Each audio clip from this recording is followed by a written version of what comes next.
Back to political పంచాంగం. Sir, మన దేశ ప్రధాని మన్మోహన్ సింగ్ గారి జాతకాన్ని తీసుకుంటే ఆయన పరిస్థితి ఎలా ఉండబోతుంది, ఆయన మీద డిపెండ్ అయి ఉన్న దేశం పరిస్థితి ఎలా ఉండబోతుంది? ఇప్పుడు సాధారణంగా మన్మోహన్ సింగ్ గారి యొక్క జాతకాన్ని మనం తీసుకున్నప్పుడు ఏంటంటే ఈ పొలిటికల్ పంచాంగాలు దీని గురించి ప్రత్యేకంగా మాట్లాడాల్సి వస్తుంది. ఎందుకంటే దేశ ప్రధాని కాబట్టి ఆయన సెప్టెంబర్ 26, 1932లో ఆయన పుట్టినట్టుగా కనబడుతోంది. అది పాకిస్తాన్లో పుట్టినట్టుగా ఉందన్నమాట. ఆయన జాతక రీత్యా తీసుకున్నప్పుడు ఆశ్లేష నక్షత్రం ఆయన పుట్టడము. సో ఈ ఆశ్లేష నక్షత్రానికి ఏంటంటే ఇంతకుముందు మనం తీసుకుంటే మన శని అనేది బేసిక్గా అస్ట్రాలజికల్గా శని కుజుడు యొక్క ప్రభావం బట్టి రాజకీయ స్థితిగతులు అస్తంగతం అవ్వడం కానీ, రాజకీయాల్లో విపరీతమైన వైపరీత్యాలు జరగడం, ఇవన్నీ కూడా ఈ రెండింటి కాంబినేషన్లో ప్రతి ఒక్క ఇండివిజువల్ మీద ఉంటుందన్నమాట. సో ఆ విధంగా తీసుకున్నప్పుడు అంటే ఈయనకి అర్ధాష్టమ శని ప్రభావం అనేది 18వ తారీఖు నుండి మొదలవుతుంది, డిసెంబర్ 18 నుండి అనమాట.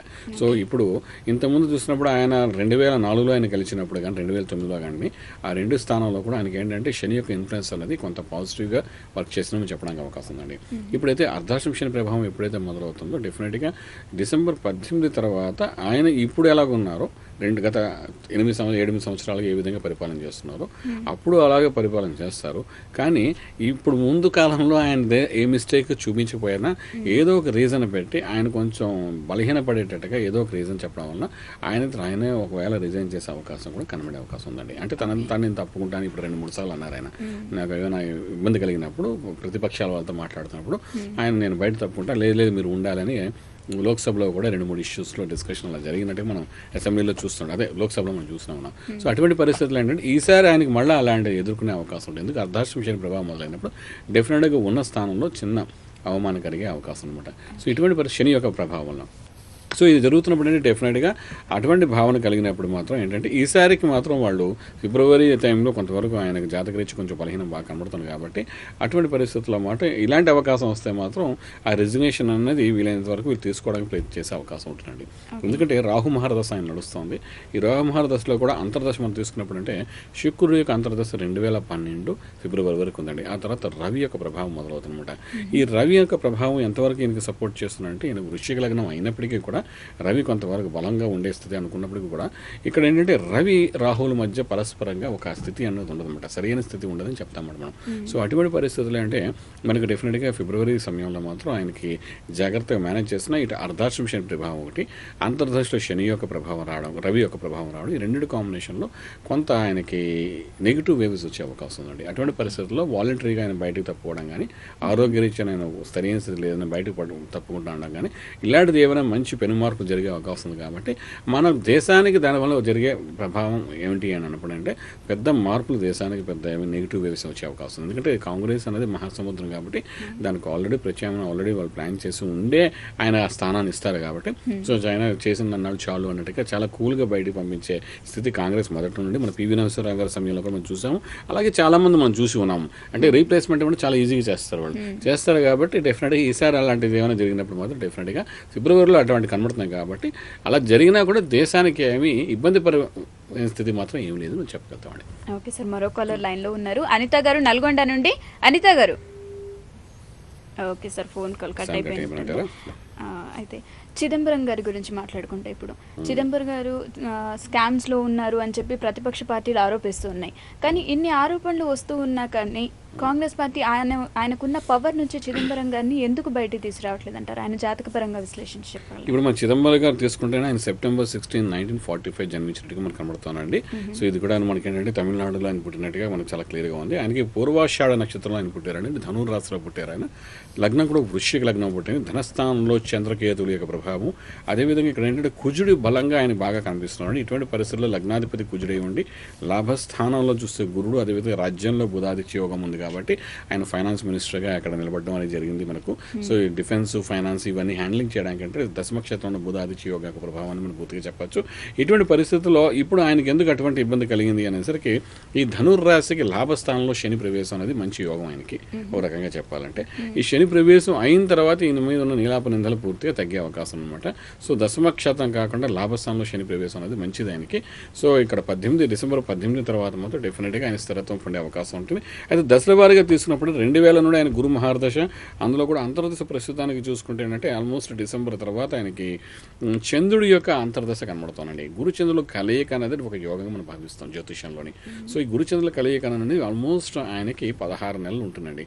ఈ 16 నెలల రాజయోగం ఆయనకు ఉంటుంది. కాబట్టి ఈ చిన్న చిన్న డిస్టర్బెన్స్ ఏవో మహా అయితే ఒక 1 మంత్ ఏదో ఉంటుంది, డిసెంబర్ ఎండింగ్ వరకు ఉంటుంది. కానీ జనవరి నుండి మాట ఈ గురు చంద్రుల కలయిక యోగము, అది వృశ్చిక లగ్నానికి గురుడు, చంద్రుడు, కుజుడు, రవి నలుగురు ఒక రకంగా 50% 70% యోగిస్తారన్నమాట ఈయన జాతకానికి అయితే. సో అటువంటి పరిస్థితులు గురు చంద్రుల యొక్క అంతర్దశ జరగడం అనేది ఒక మహారాజు యోగం కింద మనం భావిస్తాం, గజకేశ్వర యోగం లాంటి చెప్తానికి.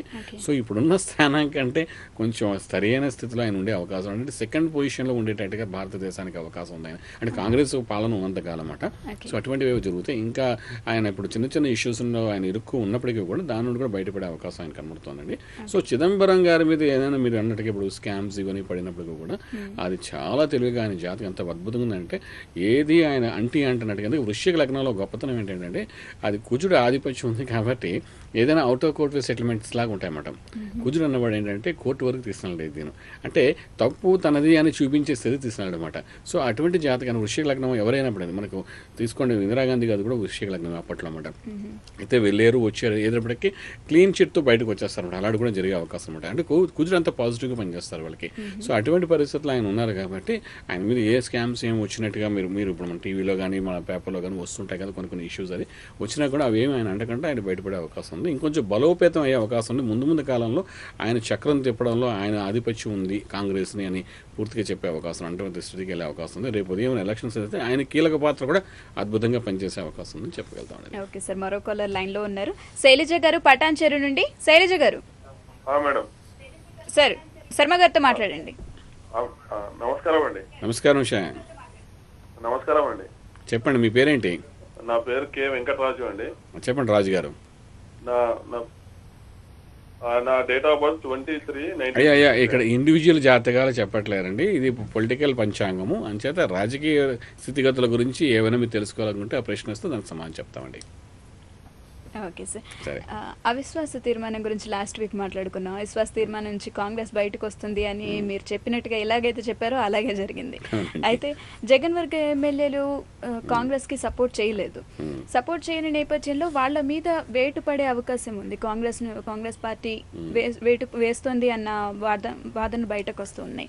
అలా జరుగుతున్న నేపథ్యంలో వాళ్ళు ఎమ్మెల్యే పదవి నుంచి తప్పుకోవాల్సిన అవసరం ఉంది. అప్పటి నుంచి ఉప ఎన్నికలు కూడా వచ్చే అవకాశం. అయితే ఏ పార్టీ పరిస్థితి ఎలా ఉండబోతుంది అంటారు ఉప ఎన్నికల నేపథ్యంలో? ఇప్పుడు మీరు చెప్పినట్టయితే ఇప్పుడు ఆల్మోస్ట్ జగన్ సపోర్ట్ చేసిన 15 మంది ఎమ్మెల్యేలు ఎవరైతే ఉన్నా 16 మంది ఉన్నారో వీళ్ళందరి మీద వెయిట్ ఒకవేళ పడినప్పుడు కూడా అది నష్టం అనేది కాంగ్రెస్ జగన్ కాదండి. ప్రాక్టికల్లీ మనం లాస్ట్ టైం కూడా ఇది మాట్లాడుకున్నాం.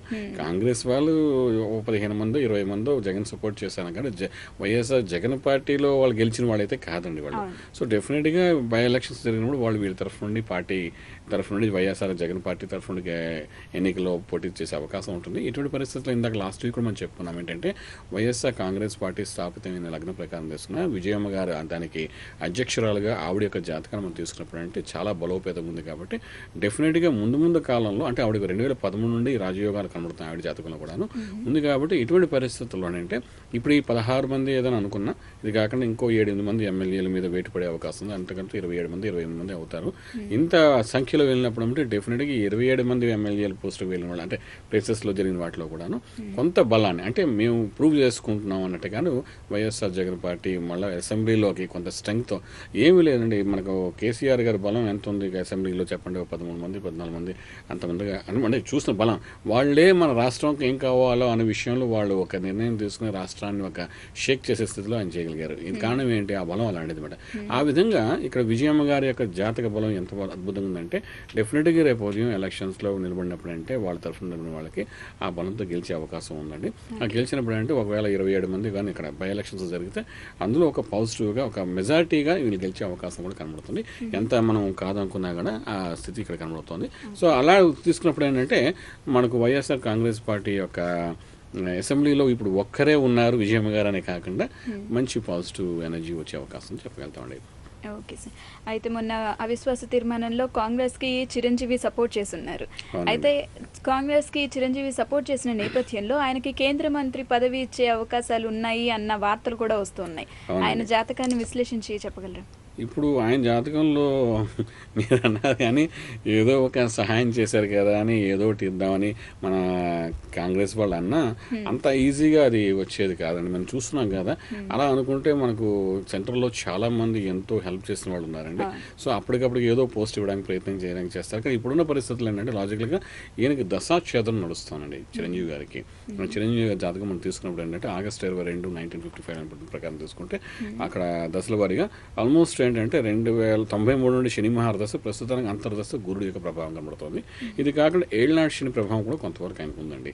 సో ఇటు గురుడు ఎంతవరకు సపోర్ట్ చేస్తాడు అనేసరికి ఈ లగ్నానికి కొంచెం ఓరడింపుగా ఉంటాడు తప్ప పూర్తిగా సపోర్ట్ చేసే అవకాశం అండి. దశాచంద్ర ఏ ఒక మహారదశ ఎండింగ్ అవుతున్నప్పుడు ఏంటంటే ఆ దశలో ఉన్న యోగంలో నుండి పూర్తిగా బలహీనం అయిపోతుంది అనమాట.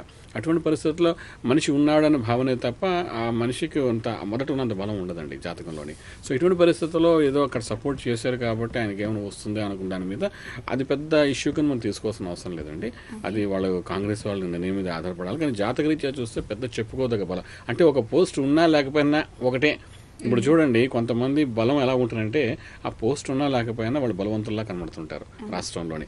అలాగే రాజశేఖర రెడ్డి గారు అపోజిషన్ పార్టీలో ఉన్నప్పుడు కూడా అసలు మన చంద్రబాబు నాయుడు గారితో ఇద్దరు కలిసి మాట్లాడుకుంటే రాజశేఖర రెడ్డి గారు మాట్లాడుతుంటే ఒక టీవీగా కనబడుతుండేది అక్కడ. అంటే కొన్ని వ్యవహారాల్లోనే అంటే క్లారిటీ ఉన్నట్టుగా కనబడుతుండే. అలాగే కొన్ని సందర్భాల్లో మనకు చంద్రబాబు నాయుడు గారు కూడా అలా కనబడుతుండేవారు అనమాట. సో ఈ విధంగా ఏంటంటే ఒక పోస్టుతో సంబంధం రాజరికం అని కనబడుతుందన్నమాట. సో ఆ విధంగా చూసుకుంటే ఈయనకి ఆ రాజరికం రాజకీయ రంగాల్లో ఆ స్థాయి ఏదవుతుంటుందో ఆ గ్లో అన్నది పూర్తిగా మనకు శని యొక్క ఉచ్చస్థితి ఎప్పుడైతే తగ్గిపోయి దశ మహా పూర్తిగా వెళ్ళిపోయిందో అక్కడతో అది పూర్తిగా ఎండ్ అయిన అంటే సినీ రంగంలో కూడా ఆయన కొంతవరకు బలహీనపడాయని చెప్పడానికి అవకాశం ఉందండి. సో శని మహారదశ వెళ్ళిపోయిన తర్వాత ఆయన వ్యాపార రంగంలో ఏదో ఒక ప్రొడ్యూసర్ గారు లేకపోతే ఒక ఇన్వెస్టర్ గాను, ఇప్పుడు చూడండి సినిమా ఇండస్ట్రీలో చాలా మంది ప్రొడ్యూసర్ గా కూడా ఉంటుంటారు. అలాగే రీఇన్వెస్ట్మెంట్ ఒక బిజినెస్ మ్యాన్ గా ముందుకు వెళ్ళే అవకాశం కనబడుతుంది తప్ప రాజకీయంలో ఈ పోస్ట్ ఇవ్వడం వల్ల పెద్ద ఏ పోస్ట్ ఆయనకి ఇచ్చినా ఇక్కడైతే అంత బలంగా కనబడట్లేదు. ఒకవేళ ఇచ్చినా కూడా అదేంటే కాకతాయిగా చూడండి ఆ చిన్నపిల్లడు ఏడిస్తే బిస్కెట్ ముక్క ఇచ్చినట్టు లేకపోతే చాక్లెట్ ఇచ్చినట్టు ఏదో ఇస్తారు. దానివల్ల పెద్ద బెనిఫిట్ ఏమి ఉండదు, రాష్ట్రానికి ఏం ఉపయోగపడదు, దేశానికి ఏం ఉపయోగపడదు. సో మనం ఆ విషయాన్ని కొంచెం సైడ్ ట్రాక్ లో పెట్టేస్తే బెటర్ చిరంజీవి గారి గురించి. మరో కాలర్ లైన్ లో ఉన్నారు రవికుమార్ గారు హైదరాబాద్ నుండి. రవికుమార్ గారు నమస్కారం శర్మ గారు. నమస్కారం అండి సార్. ఆంధ్రప్రదేశ్ రాజకీయ భవిష్యత్తులో హైదరాబాద్ రాజధానిగా ఎంతకాలం మనుగడలో ఉంటుందా ఉండదా? ఖచ్చితంగా హైదరాబాదుకి ఏమి ఇబ్బంది కలగదండి. ఎందుకు ఆంధ్ర రాష్ట్ర అవతరణ జరిగిన తర్వాత తీసుకున్న లగ్నం ప్రకారం ఇదే కాదండి, గత 2 నెలలుగా కూడా చెప్తున్నాం ఈ ఎపిసోడ్స్ మనం చేస్తున్నాం సండే ప్రోగ్రామ్స్ని. ఏది తీసుకున్నా ఆంధ్ర రాష్ట్ర అవతరణ దినమని చక్కగా లగ్నంగా తీసుకుని చెబుతున్నాము. ఇటు తెలంగాణ ఇష్యూ తీసుకోండి, అక్కడ ఉత్తరాంధ్ర గురించి అనుకోండి, రాయలసీమ గురించి వీటన్నిటి మాట్లాడుతున్నప్పుడు అదే లగ్నంగా తీసుకుని చెప్తున్నాం తప్ప వేరే రకంగా చెప్పట్లేదు. ఆ రకంగా చూసుకున్నప్పుడు ఏపీ ఫార్మేషన్ డే ప్రకారం తీసుకుంటే మన ఆంధ్రాకి హైదరాబాద్ అటువంటి లోటు లేదు. అది రాజధానిగానే ఉంటుంది, దాన్ని ఎవరు మార్చే ప్రసక్తి లేదు. ఆ విధంగా ఉంటుంది. దానికి అటువంటి బీట్లు వారే స్థితి మాత్రం ఈ జాతక రీత్యా మనకు కనిపించట్లేదు. కాబట్టి మీరు ఆ విషయంలో ఏమాత్రం అధైర్యపడకండి, చక్కగానే ఉంటుంది. ముందు కాలంలో కూడా మన స్థితిగతులు కూడా ఆంధ్ర రాష్ట్రంలో మెరుగుపడి మంచి స్థితి ప్రజలందరికీ చక్కటి స్థితి ఏర్పడే అవకాశం ఆల్రెడీ మొదలైంది. ఆ విధంగానే అందరూ ఆనందంగా ఉంటారని చెప్పగలుగుతామండి. ఓకే సార్, మరో చిన్న బ్రేక్ తీసుకొని చర్చను కొనసాగిద్దాం. పొలిటికల్ పంచాంగంలో మరో షార్ట్ బ్రేక్.